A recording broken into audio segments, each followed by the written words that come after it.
শান্তিনিকেতনে খুঁজছেন একটু নির্জনতা আর হোমলি এনভায়রনমেন্ট? তাহলে চলে আসুন ক্রিস্টি গেস্ট হাউস, শ্যামবাটি, শান্তিনিকেতনের একদম প্রাণকেন্দ্রে। এখানে আছে এসি, নন এসি, বিভিন্ন রুম অপশন, বাজেট ফ্রেন্ডলি ও লাক্সারি দুটোই একসাথে। এখানে রয়েছে double saver room, classic room, double deluxe room, 4 bedded room, super deluxe room.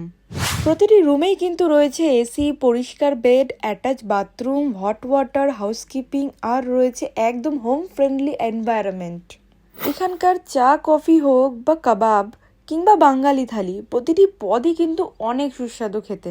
আমরা কিন্তু এখানে ট্রাই করে নিয়েছিলাম এদের স্পেশাল ভেজ থালি, চিকেন থালি, ফিশ থালি, আর এগুলো কিন্তু খেতে খুবই সুস্বাদু ছিল। বিকেলে আমরা ট্রাই করে নিলাম ফিশ ফিঙ্গার, কফি, কাবাব আর সেসেমি হানি চিকেন, যেগুলো কিন্তু অনেক অনেক বেশি টেস্টি ছিল। ফ্যামিলি হোক বা কাপল হোক বা ফ্রেন্ডস, সাজানো গোছানো এই গেস্ট হাউসটি কিন্তু তোমাদের দেবে একদম homely environment. So next time যখন তোমরা শান্তিনিকেতন ভিজিট করবে, তোমরাও কিন্তু এই অপশনটি বেছে নিতে পারো।